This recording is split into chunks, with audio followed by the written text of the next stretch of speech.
Hey look, it's me, as a baby, with my mom. Aren't I the cutest?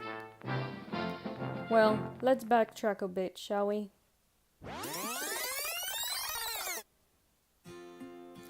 In November of 1958, Graciana Torres and Don Pedro Hernandez gave birth to Altagracia, my mother.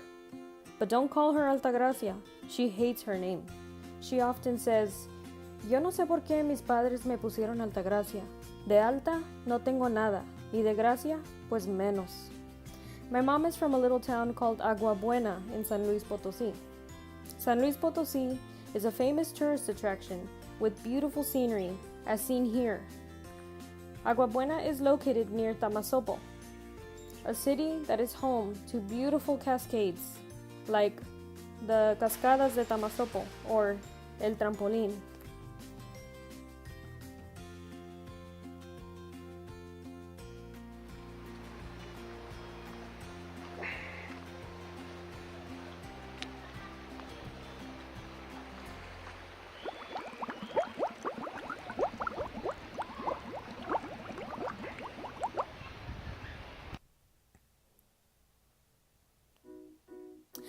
My mother had 5 children in her first marriage. With minimal education, she found ways to make a living for her and her kids. Until she took a risk and moved to the US, where she met my father. Together, they worked hard to make ends meet to eventually bring her children one by one.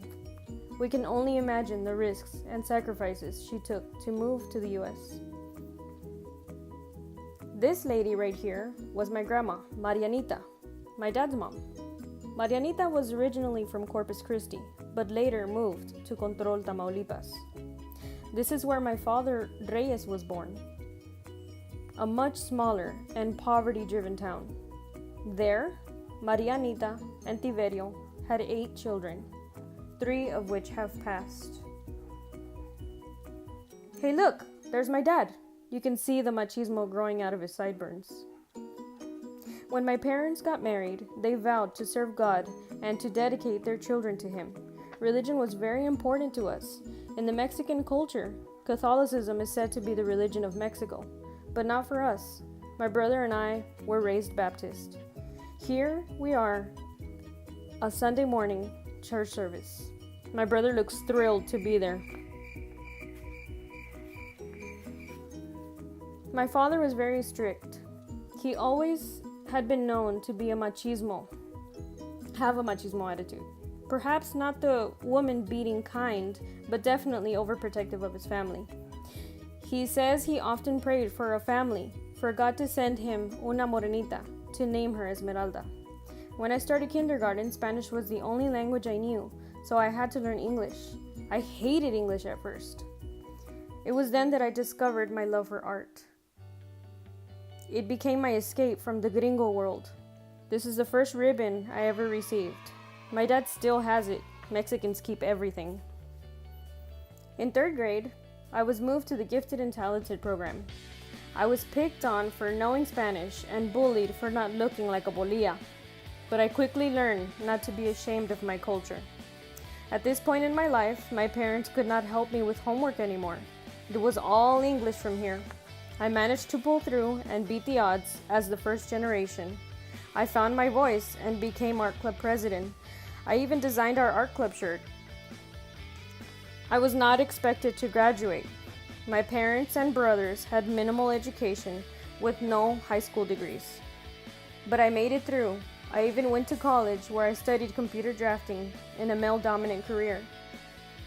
I get to design houses now. Soon, I will be teaching the beauty of art to children. Si Dios me da vida y salud. Here's an example of the house that I have designed.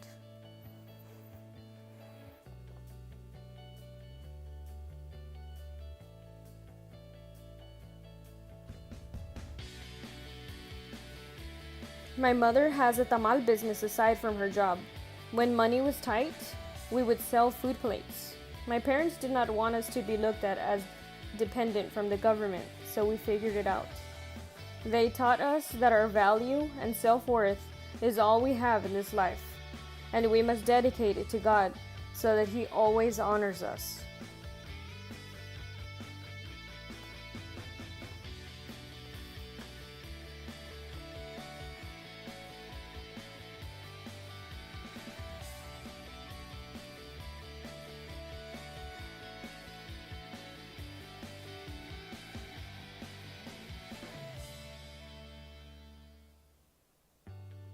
My Mexican Americanism is defined by the sacrifices that my parents have made to start a new life.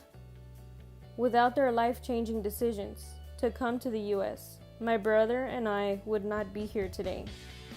Through my culture, I learned that God, family, protection, and value is what makes us more than just a race. Our love and commitment breaks borders and barriers. We are reminded that we exist for a moment, and the next, we are gone. For that reason, we take pride in our blood and our heritage. We strive beyond borderlines. We push further and harder because we are warriors. We are natives of this land.